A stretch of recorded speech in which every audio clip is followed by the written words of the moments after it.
সালামু আলাইকুম, সবাই কেমন আছেন? চলে আসলাম ওয়ার্ল্ড কাপ ফুটবল 2026 এর আজকের ম্যাচের প্রেডিকশনাল ভিডিও নিয়ে। সকাল 8টার সময় যে দুটি দল মাঠে নামছে স্বাভাবিক অর্থে আপনারা বুঝতে পারছেন আমি যে দলটার জার্সি পরে আছি আর্জেন্টিনা, এবং তাদের প্রতিপক্ষ হিসেবে মাঠে নামছে জর্ডান।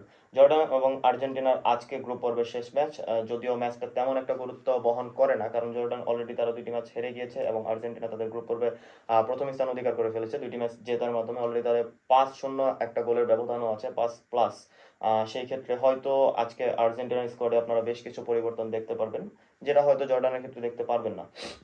আমি বলবো লাইন আপ নিয়ে যদি কথা বলি, জর্ডানের গোলকিপার পজিশনে Abu Laila, three centre back হিসেবে থাকছে আব্দুল হামিদ, আব্দুল আল আরাব এবং নাসিব, এই তিনজন। ফোর মিডফিল্ডার পজিশনে রাইট মিডফিল্ডার হিসেবে হাদ্দাদ এবং লেফট মিডফিল্ডার হিসেবে থাকছে তাহা। সেন্টার মিডফিল্ডার দো হিসেবে রাজওয়াদেব এবং রাইসান, এই দুজনকে দেখা যেতে পারে।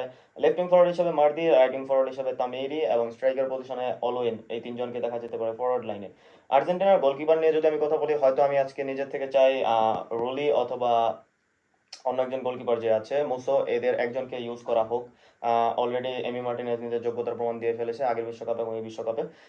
একটা দরকার আছে আমি মনে করি অন্যান্য গোলকিপারদেরকেও সুযোগ দেওয়া, কারণ যদি এমি মার্টিনেজ কোনো ইনজুরিতে পড়ে অবশ্যই ওয়ার্ল্ড কাপের এক্সপিরিয়েন্স সহ বা ওয়ার্ল্ড কাপ খেলেছে এমন একটা গোলকিপারকে আর্জেন্টিনা টিমে দরকার হতে পারে।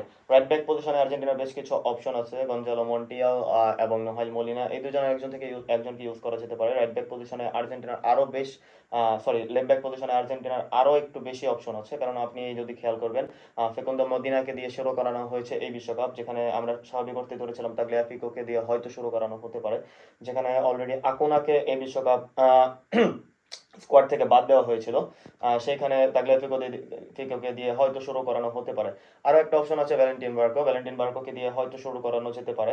আরও একটা অপশন আছে, আপনি চাইলে আর্জেন্টিনার কোচ লিওনেল স্কলানি লিসান্ড্রো মার্টিনেজকে দিয়েও লেফট ব্যাক পজিশনটা শুরু করাতে পারে।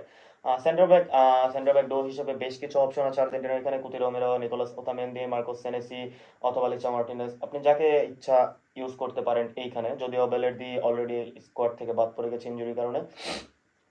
মিডফিল্ড ট্রিও হিসেবে আমরা নর্মালি দেখে থাকতাম এনজো ফার্নান্দেজ, ম্যাক অ্যালিস্টার এবং রড্রিগো ডিপোলকে। সেখানে যদি আজকে কোচ ইচ্ছা করে তাহলে তারা টোটাল লাইন আপটাই চেঞ্জ করে নিতে পারে।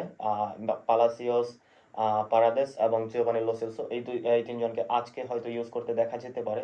এটার যদি নাও হয় তাও আর্জেন্টিনার বেশ কিছু অপশন আছে মিডফিল্ডে, যদি তারা চায় নিকো পাসকেও অ্যাটাকিং মিডফিল্ডার পজিশনে ইউজ করতে পারে, অথবা আলমাদাকেও অ্যাটাকিং মিডফিল্ডার পজিশনে ইউজ করতে পারে, অথবা রাইট মিডফিল্ডার বা লেফট মিডফিল্ডার পজিশন নিয়ে যদি আজকে স্কোয়াড সাজায় তাহলে হয়তো জিওভানি সিমিওনে এবং নিকো গঞ্জালেস, এই দুজনকে ইউজ করা যেতে পারে।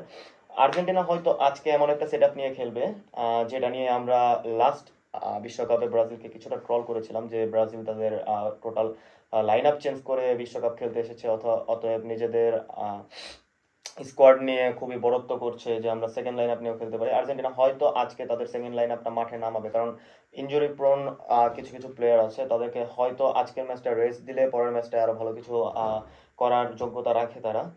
লেফট উইং পজিশনে আর্জেন্টিনার বেশ কিছু অপশন আছে, Nico Paz, Thiago আলমাদা, Nico Gonzalez, এদের কাউকে ইউজ করানো যেতে পারে। রাইট উইং ফরওয়ার্ড পজিশনে জিওভানি সিমিওনে, লিওনেল মেসি অথবা নিকো পাস, যে কাউকে ইউজ করানো যেতে পারে। স্ট্রাইকার পজিশনে লাউটারো মার্টিনেজ, জুলিয়ান আলভারেজ এবং আরও কিছু অপশন আছে আর্জেন্টিনা, যদি তারা ফলস নাইন হিসেবে খেলতে চায়।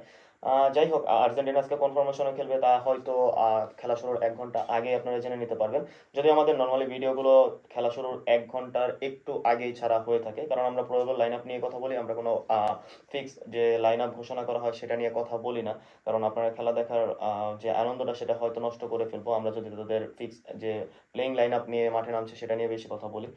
যাই হোক, আপনারা আজকের ম্যাচটা উপভোগ করেন। আর্জেন্টিনার বর্তমান ফিফা র্যাঙ্কিং হচ্ছে স্বাভাবিক অর্থে 1, যারা ফুটবল ফলো করে থাকেন তারা খুব স্বাভাবিক অর্থে জানেন আর্জেন্টিনা লাস্ট অনেকদিন যাবত ফিফা র্যাঙ্কিং 1 নম্বরে আছে। অপরদিকে জর্ডানের ফিফা র্যাঙ্কিং হচ্ছে 72। আর্জেন্টিনার বর্তমান টেবিল র্যাঙ্কিং হচ্ছে, অর্থাৎ গ্রুপ স্ট্যান্ডিংস, তারা 1 নম্বরে আছে। তারা যদি আজকের ম্যাচটা হেরেও যায় তবেও অস্ট্রিয়াকে আজকের ম্যাচে আলজেরিয়ার বিপক্ষে 4-0 একটা বিশাল ব্যবধানে ম্যাচ জিততে হবে যদি তারা গ্রুপে প্রথম হতে চায়।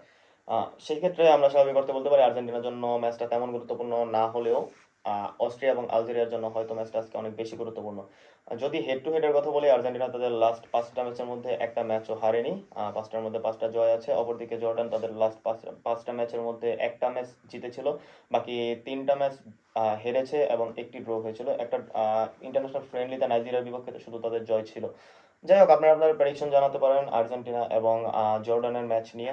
আজকে হয়তো আর্জেন্টিনা 4-0 গোলের বিশাল ব্যবধানে ম্যাচটা জিতে নিতে পারবে। আপনারা আপনার প্রেডিকশন জানাতে পারেন আমাদের YouTube channel sports zone live BD, অথবা ফেসবুকের মাধ্যমে যে কোনো মন্তব্য জানাতে পারেন। Thank you very much.